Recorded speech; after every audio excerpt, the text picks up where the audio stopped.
Robb Ellis is in for Mary Kay with a check of the Christmas forecast. Yeah, it looks like a white Christmas for most locations. Farther south you go, better chance you'll have it seeing some accumulating snow. Our weather watchers showing some numbers that are on the chilly side, but when you compare them to what we have moving down the line, especially into the middle of the week, you're going to wish the temperatures were into these 20s for most locations today. Again, a little bit warmer than where we're headed. Let me show you the bigger picture here. Let me start with the watches and warnings that are in place. Winter weather advisories for almost everyone. Again, the farther east and south you go, the better chance that we'll see heavier accumulations. You can really tell where the heavier accumulations are going to be because that's where the winter storm warning is in place. Some lake enhanced snow here is really the culprit at why we're going to see those higher totals. Let me show you a futurecast. We'll walk you through tonight. More clouds than anything else, increasing as we get into morning, and by 8 or 9 in the morning, I suspect we'll see some locations starting to fill in with snow. Not necessarily everyone. This will be a south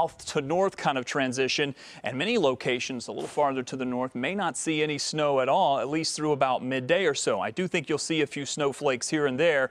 Notice the lake enhancement, a couple of bands kind of embedded within that of heavier snow that will affect some of the northwestern Indiana counties. Temperatures staying into the 20s. This should be a pretty light, fluffy snow for the most part, with the exception of those locations right along the lake. This all rolls out of here by late Christmas Eve. And then as we get into Christmas morning, the best news is that while it will be chilly, and we'll see some sunshine the second half of the day, it should be dry for your Christmas day, which is pretty good. So the big question here is, how much snow could we see? Well, I think 1 to 3 is a good number, although there are going to be some bands embedded within this where we could see some numbers that are much higher than that, maybe 4 to 6. But I think 1 to 3 for most of you is a pretty good estimation. 17 for tonight, and then tomorrow again with that snow continuing most of the day, I'm going to call it 1 to 3. Keep in mind though, again, some locations, your mileage may vary, as they say. Take a look at the forecast for the long term. Boy, when you look at these overnight low temperatures, we're talking about some bitterly cold air that's moving in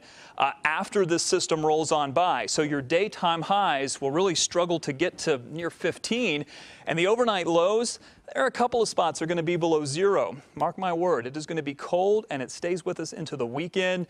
Even into Saturday, we look to have another blast of colder air move in as well. So get ready, it's here. Yeah, that looks painfully cold. It does. Thanks, Rob. Yeah.